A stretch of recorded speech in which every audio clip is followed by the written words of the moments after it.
my first job, I think I was 6 years old, because I was a tall guy. I had to take a hose in the back outside in the summertime, take all the pop bottles and hose them off so the roaches will come out, because the truck drivers won't take the roaches. Uptown to Mr. Modesto Rivera was a movie. Every corner was a memory. Every place held meaning, especially his father's grocery store. His father, Modesto Rivera Sr., a Puerto Rican immigrant, kept him grounded with all that was going on politically amongst activist groups such as the Black Panther Party, Rising Up Angry, and the Young Lords. But his father also kept him neutral instead of joining a gang during his chaotic street life. Uptown to me consists of the Golden House. It is a second home to me. I'm used to going to my mom's work, the Golden House, where I had my 20th birthday, where my mom brought a huge flan that was shared with all the regulars and other employees. I've had countless meals sitting at the counter, once next to two band members of a band I was meeting and seeing live that night at the Riviera that's right next door.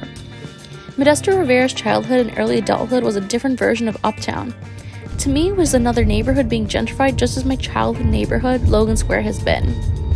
Logan Square to me was a neighborhood with vast culture and faces from every corner of the world. We weren't terribly wealthy, but we all knew each other and had block parties that were like family reunions. Slowly, Logan Square began to change. At first, it was one or two businesses closing down, and now Milwaukee Avenue is completely different. There are breweries on top of one another, a local travel agency owned by the sweetest Puerto Rican couple, gone. Everything changed. And most of my neighbors, whether Polish or Mexican, are now gone and replaced by young white professionals. Uptown to him was addicting, life was interesting, and the dynamics in his home and outside life was like many others in Uptown. However, Modesto remembered the fraught race relations. There was a rule in Uptown. You could do all you want on the streets, talk to whoever you want, but you couldn't bring certain people home.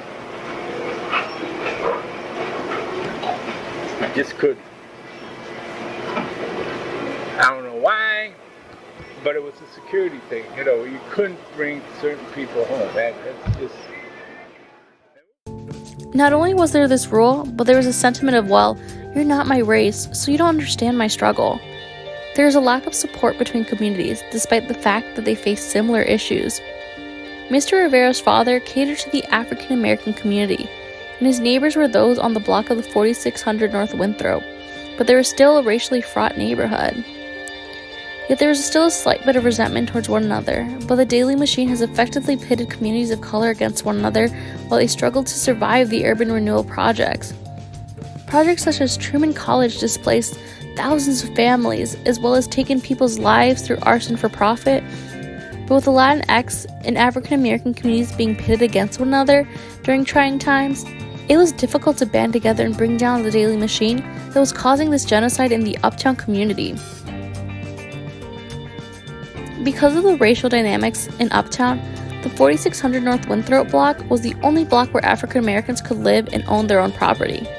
And this is because of restrictive covenants, which are illegal contracts that made it where African Americans could not buy their own property.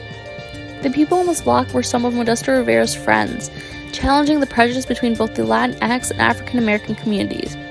The block party showed how the groups have grown and changed over the decades despite hardships. From Modesto and Uptown's story, I learned the importance of being united. Together we are greater as one than against one another fighting the same fight. Communities need to be brought together instead of remaining divided. There is so much more now bringing us together as communities. The COVID-19 pandemic is daunting, however, bringing to light all of our commonalities. The great majority of us were tricked into going to college and amounting so much student debt that we will carry for years, or how we cannot afford decent health care. We have to put aside our small differences and realize how interconnected we all are. Together we are stronger than apart.